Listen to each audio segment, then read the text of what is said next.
Television can make you, break you, or show the world the real you. VH1 TV moments happen whether you see them or not. Those unforgettable moments where music's biggest stars shocked, broke the rules, left jaws dropping, and had everyone talking the next day. Have you ever wished you could rewind the TV? Well, now you can. This is the ultimate collection of hard rock TV moments. At times, they were political. Ms. Gore was looking for sadomasochism and bondage, and she found it. Other times, skin deep. We are going to see Kiss without their makeup for the very first time. They are about coming out I think that most people know that I've been a gay man all of my life. and coming undone. Whoa! And that's what's so cool about television.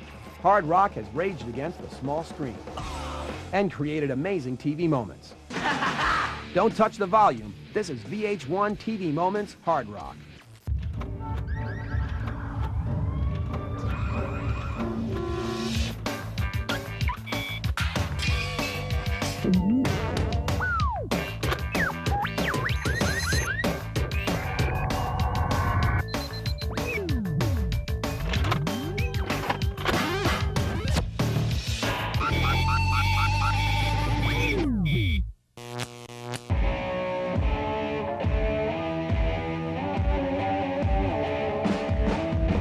In May 1970, heavy metal stormed the small screen when Black Sabbath appeared on the German music show Beat Club. Has he lost his mind? Can he see or is he blind? In those days, there was no MTV, there was no VH1, there was no television exposure. With previous Beat Club shows featuring wholesome acts like the Beach Boys and Sonny and Cher, Black Sabbath's sinister look and sound was a new kind of TV moment. I liked the way that they treated the performance with all like the kind of hippie psychedelic back projection. Nobody wants him. He just stares at the wall. I remember watching it with my mum and dad, and plainly they just thought this Sabbath thing was to be despised. They utterly disapproved. Parents hated it, but in that TV moment, kids got metal's message. There was turbulence ahead. I mean, certainly a lot of German kids must have watched that on TV and said, my God, what is that? Look how cool they look.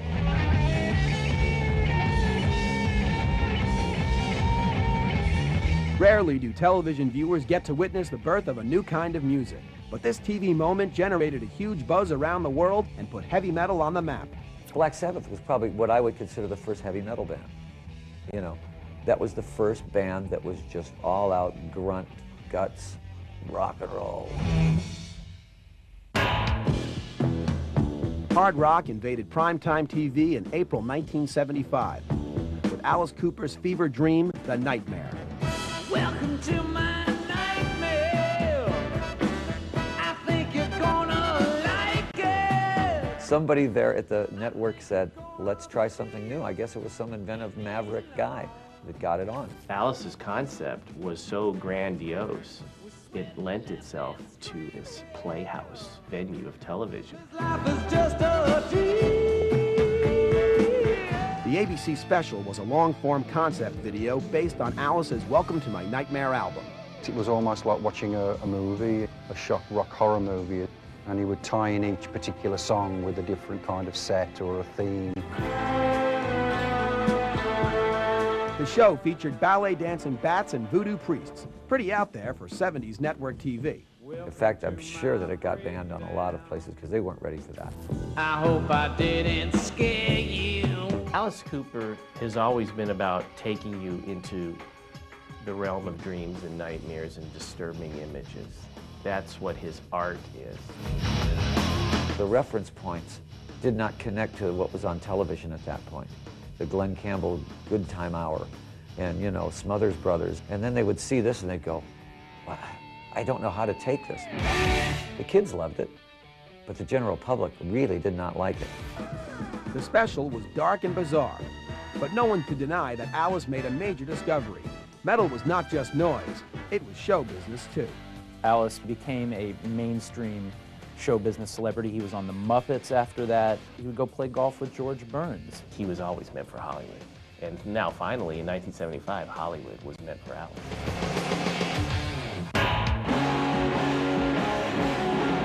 In the mid-'70s, four men from New York brought serious face paint to the hard rock scene. Kiss's balls-out stage shows were amazing, but no one knew who they were. Excuse me, are you Gene? Are you Gene Simmons? You're not Gene Simmons, are you? No, I'm the bodyguard. Oh, my God. Finally, on September 18, 1983, Kiss washed off their makeup and revealed their real faces in an exclusive MTV interview. You know, for years, the trademark of Kiss was their incredible stage presentation and, of course, the fantastic stage makeup. And while audiences loved their music, the biggest question was, who was really behind the makeup? There was a great build-up to this. I mean, people really were curious about what they looked like. We are going to see Kiss without their makeup for the very first time. Paul Stanley, rhythm guitarist and lead vocalist. Paul is a co-founder of the group. Vinnie Vincent, lead guitarist and co-writer of many of the songs on the current Kiss album. Eric Carr, drummer, has been with the band since 1979. Gene Simmons, bass. He is the fire-breathing, blood-spitting monster of Kiss. Welcome, you guys. This is amazing. How does it feel now, without makeup, appearing for the very first time? It feels good. It feels very, very comfortable. I mean, I hope it seems that way. I feel fine about it. No, I'm fine. The TV moment coincided with the release of a new album and world premiere video. That was actually the first time they really were like a rock and roll band. I think for them it was probably a needed departure. This is our 18th record, you know, 10 years on. We feel great, and it's just time. I mean, taking the makeup off doesn't change how we feel. I mean, we're the same people. They were arguably more frightening without the makeup than with. They knew how to use the early MTV to sort of build this solemn and dramatic moment. Even if you were laughing at them at the time, you still remember it. The outrageous edge of rock and roll has shifted its focus from Elvis's pelvis to the saw protruding from Blackie Lawless's codpiece on a Wasp album. Rock lyrics have turned from "I can't get no satisfaction" to "I'm going to force you at gunpoint to eat me alive." In the fall of 1985, CNN viewers were treated to a wiggy sight as some of rock's biggest names defended their music on the floor of the United States Senate. The next video is by the group Twisted Sister. It's a very popular video.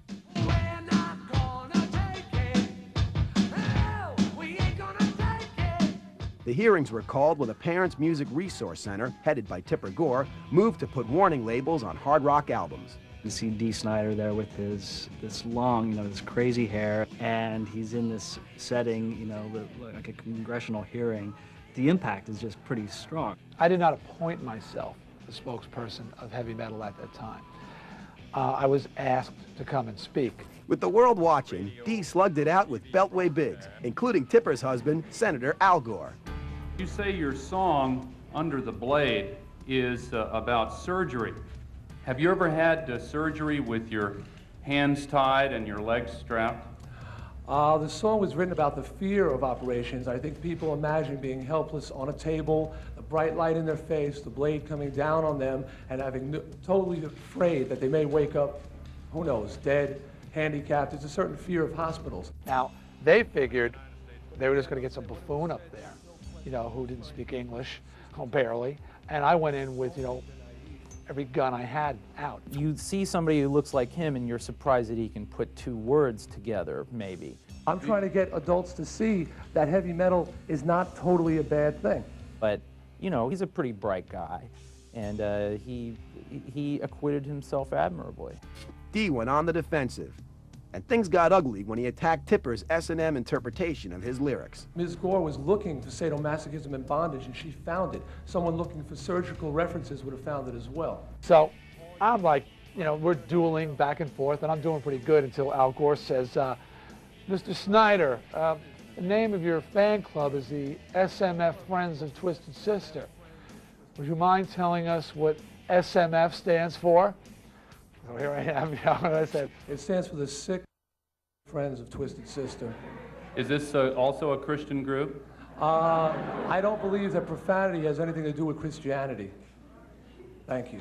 The PMRC got their warning labels, but metal got a big boost. The hearings exposed millions of TV viewers to a new side of hard rock. He showed that there's two sides to every coin, and when he's on stage, he might be the guy with the makeup on and the whole "we're not going to take it" front man, but when you get him off stage, there's a brain up there and it's working on overtime.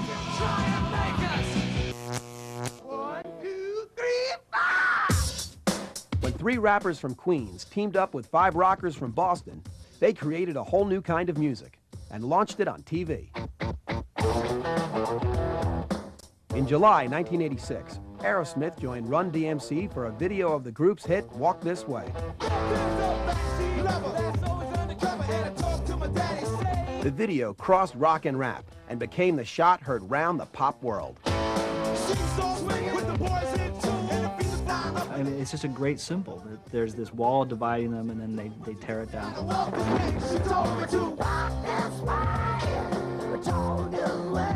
And the best moment for me is when Joe Perry kind of looks through the hole in the wall and peers around and sees what's going on the other side. It's a great moment.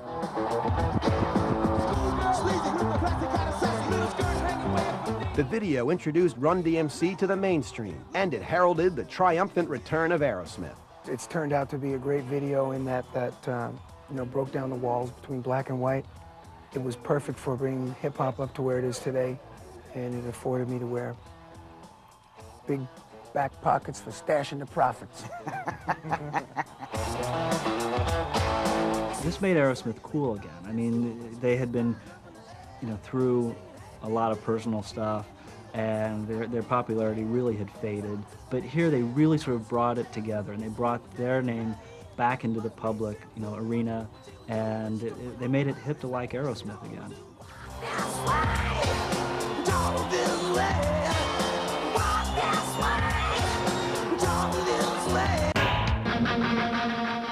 On October 24th, 1987, Guns N' Roses stopped by MTV's Headbangers Ball, and they tore it up.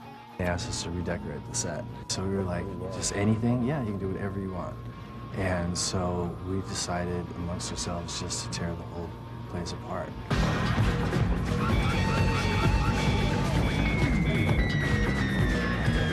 Guns N' Roses was established by 2 things early in their career: antisocial behavior and throwing up on authority.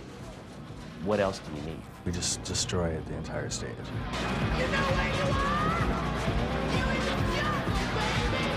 I don't know if they appreciated it or not. Maybe years after the fact they think it's funny.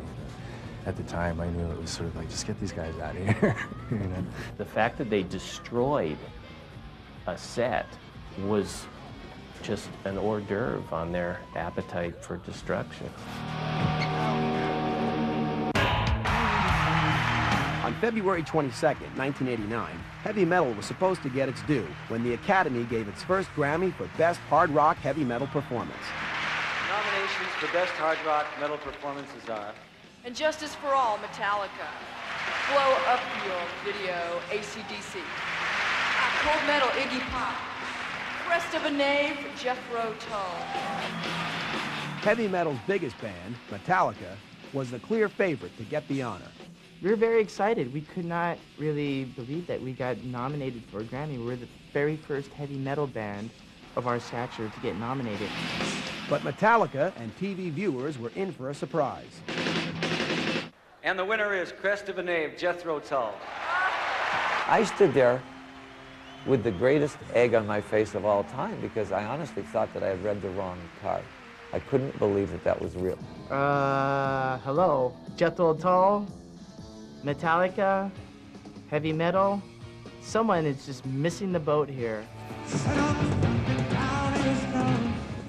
14 million viewers sat stunned as the award went to classic rockers Jethro Tull, a band that featured a singer who played the flute. It made a statement that the music business had no idea about heavy metal. We stumbled a little bit. I was under my seat at Radio City Music Hall. It was horrible.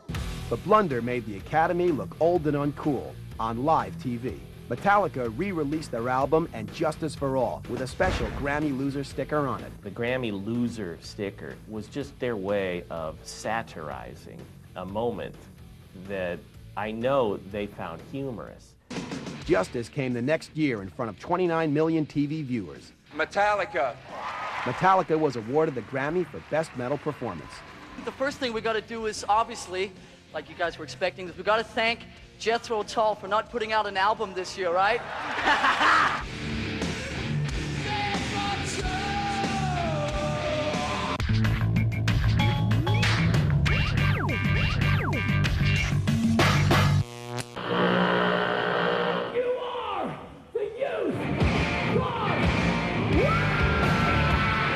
In August 1989, TV viewers witnessed music history as heavy metal banged its head in the Soviet Union for the first time. The Moscow Music Peace Festival was organized by Doc McGee, manager to the biggest heavy metal acts in the world, as part of a plea bargain for drug charges. This huge concert was born because Doc McGee got in trouble selling weed. A portion of the concert's proceeds went to combat alcohol and drug abuse in the USSR, but not everyone practiced what they preached. Vodka over there is like $1 a bottle. And there was copious amounts of Stoli. They're supposed to promote a drug-free lifestyle. Well, you watch them on the plane on the way over there, and it didn't put you in the mind of anybody who was not on drugs or drunk. Quite the opposite. With the spirits flowing and star power present, it was to no one's surprise that egos clashed. All I know is that I was backstage with some Stoli and, watched the drummer of one band punch the manager of another band right in the face, right in front of me. Backstage, I remember that Bon Jovi and Motley Crue had this fight over how much pyro one or the other was going to use. When all sides finally came to agreement, the bands produced one hell of a TV moment. Let me see you, Moscow! Cinderella, Skid Row, Scorpions, Ozzy Osbourne, Bon Jovi, and Motley Crue rocked a communist stronghold under the watchful eye of the Red Army.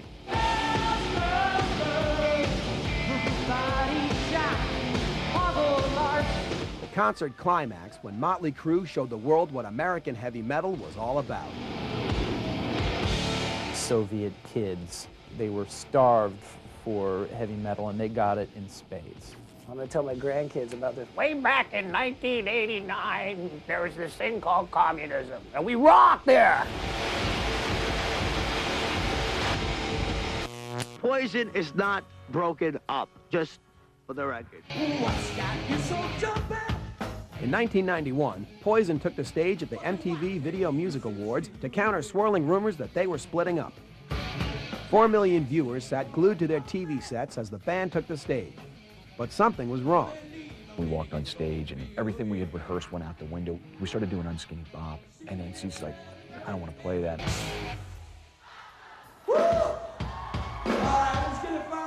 Sensing disaster, host Arsenio Hall stepped in and reintroduced the band so they could get it together. Actually, they need no introduction, right? I'll give them one anyway. Poison!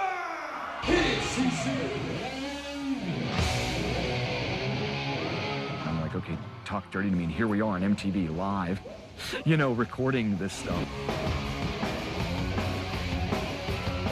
Viewers cringed as Poison stumbled through one of its biggest hits. Oh, get your ass up! They were way out of sync, and Cece started doing solos in the middle of the song. So I can't hear her. If you watch that performance, it's one of the worst performances any rock band has ever done on national television. It is, but because it's so bad, that's what makes it great, too. So much for quashing breakup rumors. The lame performance sealed the band's fate. And that was the end. The night was not only the end of Poison, it was the end of hair metal's reign at the top of the charts. All right, Arsenio, before we end this thing, one time, I mean, it's amazing to look at this clip and realize that this is the same year that Nirvana would come along. It just seems like they didn't even exist in the same decade. And you see one type of music, this is the hair bands of the 80s, just sort of crumble right before your eyes. This was not only their last hurrah, but the last hurrah of hair metal. It ain't perfect, but it's rock and roll.